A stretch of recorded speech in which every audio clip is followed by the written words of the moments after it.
Je m'appelle Guy Zolguer et je suis président de l'association Résonance qui s'occupe de la protection de l'enfance.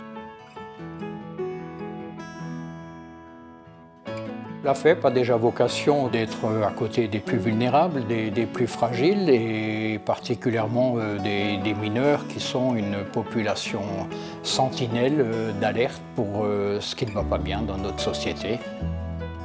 Nous sommes vraiment un point d'appui, un tremplin. Nous œuvrons, et c'est important pour nous, la Fédération de l'entraide protestante, œuvre chrétienne, pour une société inclusive, participative, où ils ont toute leur place. Il n'y a pas de fatalité de destin.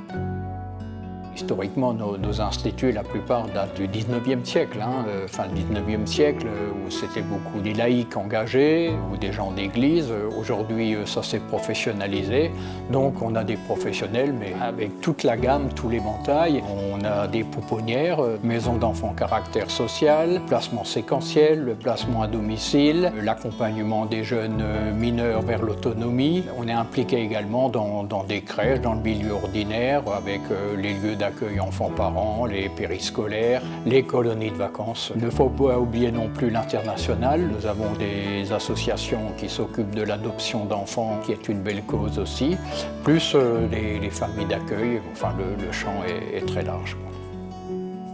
Nos professionnels, 24 heures sur 24, 365 jours par an, accompagnent les enfants dans les instituts, vont au domicile des parents, accueillent les parents, si ce n'est qu'autour d'un café.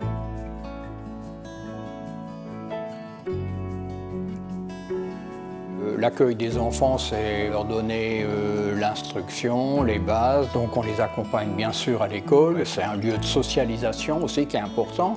Ouverture au sport et à l'art. Voilà, il faut qu'ils s'épanouissent le mieux possible. Ça, c'est pour les jeunes enfants.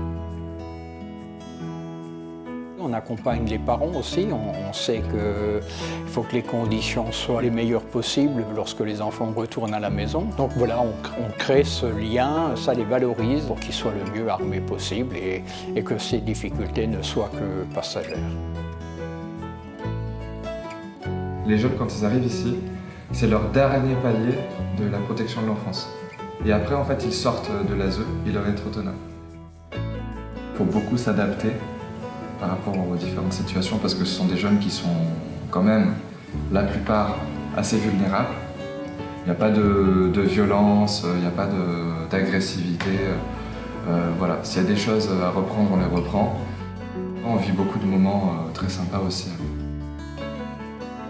Les difficultés que nous rencontrons aujourd'hui, c'est de recruter des professionnels puisque le métier n'attire plus alors que c'est un métier à fort impact social, vraiment qui est à valoriser. La société ne met en avant que les coûts alors que c'est un retour sur investissement absolument formidable. Et les exemples sont nombreux dans nos établissements d'anciens de foyer qui reviennent, qui disent merci à un éducateur à un moment donné, même si c'est 10, 15, 20 ans après.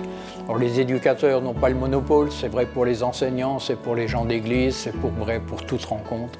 Mais nos éducateurs de ce côté-là bouleversent des vies et dans le bon sens du terme.